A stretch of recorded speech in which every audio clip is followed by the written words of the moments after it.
Hello and welcome to this week's special live edition of NCBA's Cattleman to Cattleman. I'm Kevin Ochsner. Thanks for joining us. As we begin, we want to take a moment to extend our deepest sympathies to our friends and family in Oklahoma that have been affected by this week's horrific storms. Here's how you can help. Text the words Red Cross to 90999 to donate $10 to the Red Cross Disaster Relief Fund. Our prayers are with all our friends in Oklahoma tonight. And now let's return to tonight's live show and the topic at hand.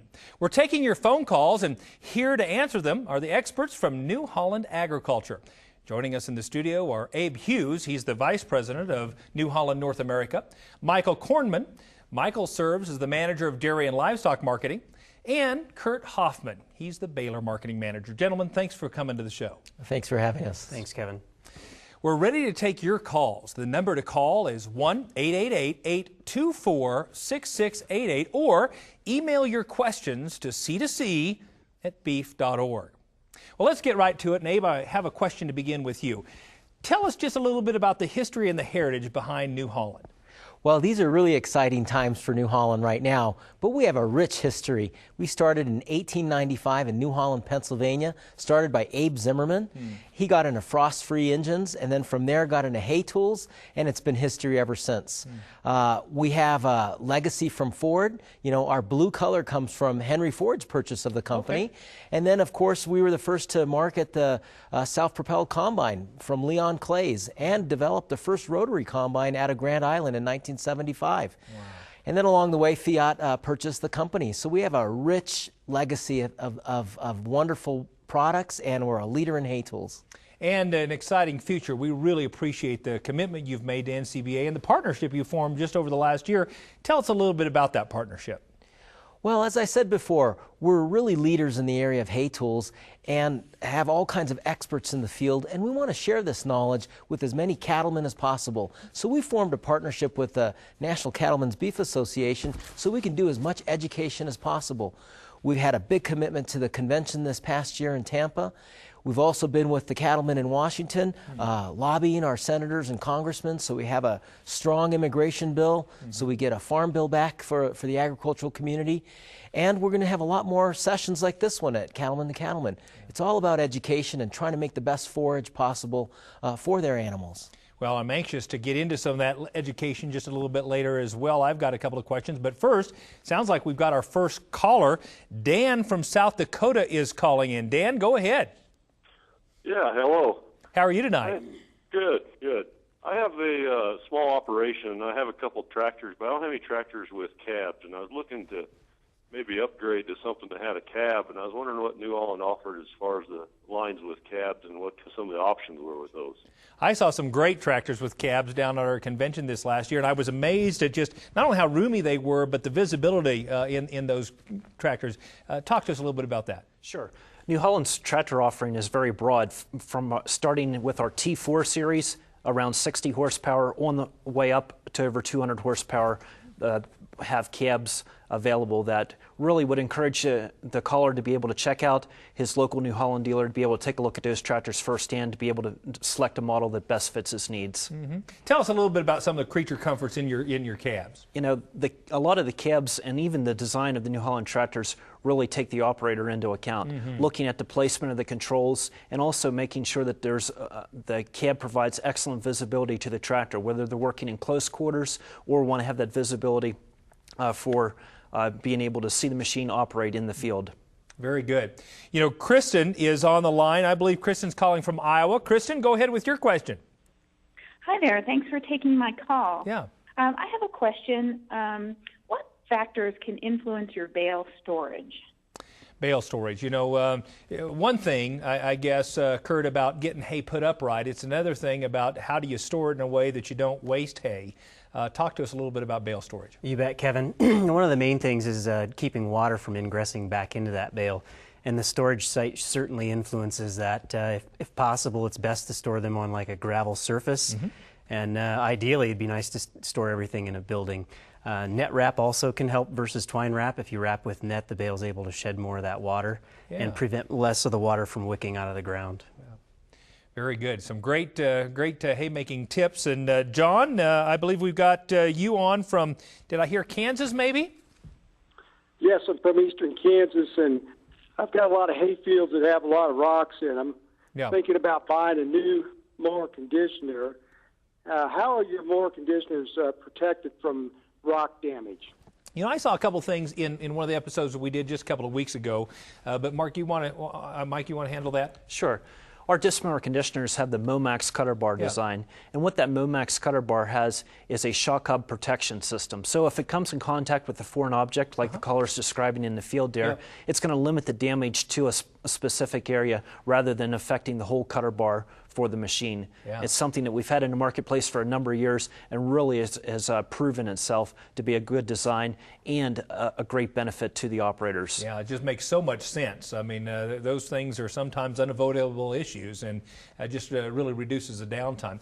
We go to Tennessee next. We're getting folks from all over the Clint, you're calling from Tennessee. What's your question?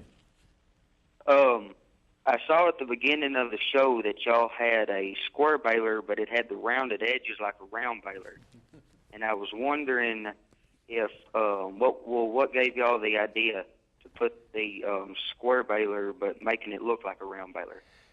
You know, there is. I'm not sure, Kurt, you want to take that, but I would even broaden the question to talk about some of the technology. When I was in Florida, you know, we were talking about RFID technology on bales. I had no idea you even had that technology. But yeah, answer Clint's question and tell us a little bit about the technology, the innovations that you guys are bringing to the market at New Holland. You bet. Yeah, technology's changed quite a bit on the big square baler. We now have smart fill indicators to help produce a square flake as well as the corners at the top to help eliminate the rounding edges. Gotcha. Which is brand new. We also have a bale weight kit called Active Weigh, so we now can dynamically weigh the bales as they're coming out of the back of the baler. Really? Yes, you betcha. And as long as you know moisture and you know bale weight, well, guess what you can calculate? You can calculate the dry matter tons that field's putting out for you.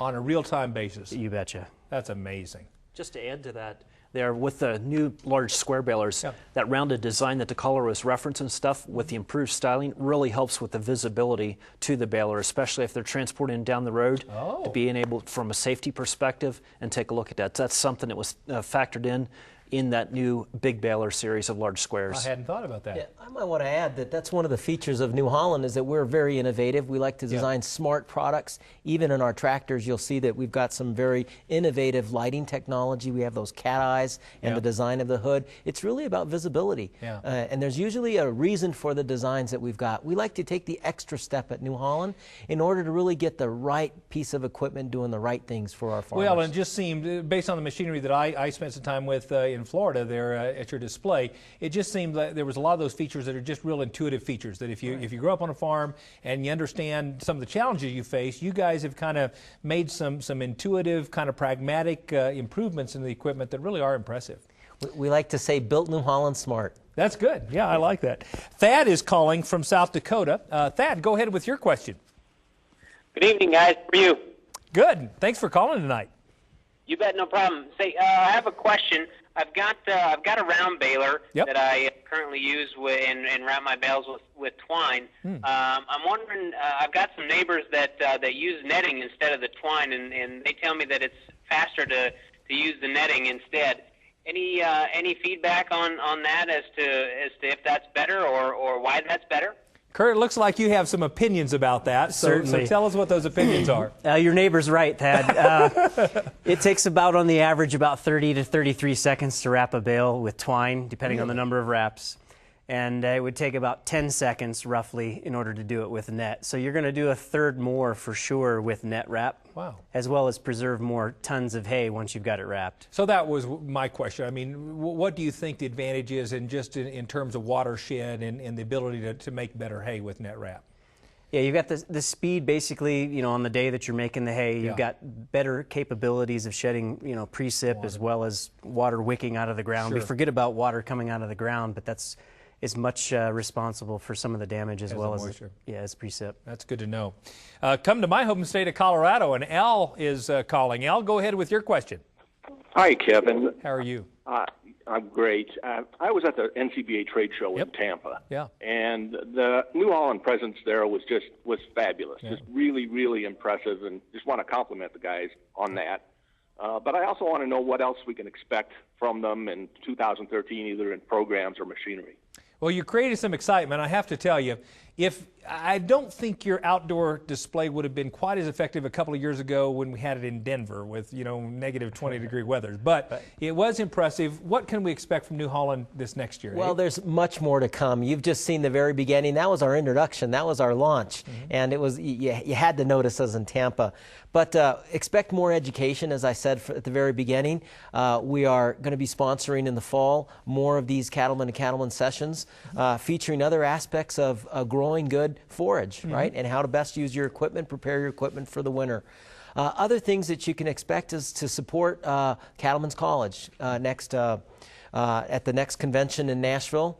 We're going to have a big support there for the Cattlemen's College. In fact, we spoke with a lot of the management today of NCBA about some of those plans. This summer, there's another session here in Denver, and again, we're going to put on a real nice evening event called Club Blue for the NCBA cattlemen members. It's just something, we think that socialization and socializing, networking is a really important aspect of cattlemen, and to share stories, share techniques. And so we're going to sponsor one of the welcoming reception this summer. So hope you can make it to Denver, Al. You're nearby, and we hope to meet you and see you there. Very good. I had a call or a email from Wisconsin, and I think it's an interesting one just given how the year's shaping up. They said, we're getting a late start this season. What are some of the challenges? I mean, we've been cold, we've been damp. What challenges do you see, Kurt, from a haymaking standpoint in a year like this? We've been getting a lot of calls on how to equip balers to handle wetter forages than we normally would see this time of the year. Everybody's in a hurry to make some forage because the hay cupboards are pretty empty, as we all know, stemming from the drought and then the later season. We've been putting roller wind guards on balers to help feed the crop in better. Okay. A lot of interest in crop cutting systems also, because they're making more silage hay and wanting to pack the particles tighter to make better quality feed, more acid production with less oxygen in that bale. So, did you have a comment, Mike? But not only from an adjustments on the baling, but also whenever the farmer is mowing the hay, the settings of his conditioning rolls in conditioning that crop is going to be very important and stuff. Being able to make sure that there's adequate roll pressure on that crop to be able to get a thorough conditioning across the full width, and then having those winter forming shields set out wide to be able to have that drop lay down in a uniform manner for that. So that's going to be important before the crop's ready to be able to bale. Yeah, makes a lot of, and I wouldn't mind getting back to some questions about conditioning a bit later. We've got another caller, though, on the line. David is calling us from Kentucky. David, go ahead with your question. Yes, sir. We've had a Massey Ferguson square baler, and we've got a New Holland hay baler. And what the question is I've got friends that says you can bale your round bales wet and wrap them in plastic. Is that a good idea thing? All right. Very good. So the question becomes, can you bale those round bales wet and wrap them in plastic and actually have some fermentation silage created in that regard? Kurt? You certainly can. You need a silage special type baler, which would have scrapers in strategic locations in the baler. I see. You would also prefer to cut that crop to make the crop particles fit together better for better fermentation, but that's a very common practice, especially in cooler seasons and also cooler springs like we've had. Yeah, make some good hay. Ricky is calling us from Louisiana, talking about wet hay and wet conditions. Ricky, go ahead. Yeah, I'm calling about a 70-60 baler I bought about a month ago, and I just started using it. Mm-hmm. And I'm having a problem with the tie arms. It's accumulating hay where the arms don't drop down all the way. They start tying in the center. And I'm leaving about 10 to 12, 5% of the bale that's not being tied, starting to clean it. And also on the cam, on the right-hand side of the bale where your cam is where it trips the bale, it's accumulating a lot of heat right there, and it's stopping the can from tripping. And I've had a New Holland Baler, and I've never had that problem.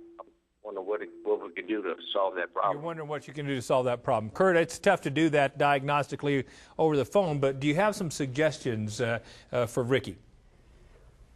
Well, I'd just like to say, first of all, number one, I want to just say thank you for the business. Yes.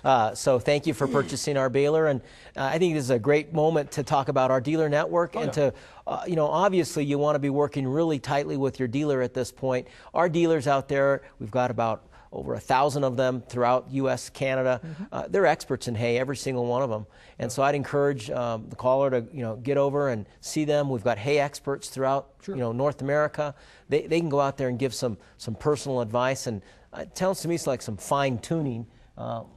Let's get some insight from the guys here. Yeah. Sure. Any other thoughts that you had, Kurt? Be good to get a dealer out there to take a look at that to see whether that's more of a mechanical issue or whether it's a crop-induced issue. Very good. It's very hard to tell over the phone. Yeah, different diagnostic. Well, thank you for the perspective. We're waiting to hear from you. Just give us a call and ask the experts your question. The number to dial is 1-888-824-6688. Or again, you can email us, as some of the folks are doing, at C2C@beef.org. And don't forget, it's a great time to join the National Cattlemen's Beef Association. It's easy to do, and we're waiting to hear from you. Plus, we'll tell you about New Holland member incentives, up to $3,500 off some of your favorite New Holland equipment. Plus, join now, and you'll get a free New Holland Haymaker's Handbook. Again, that number to join is 1-866-USA-BEEF.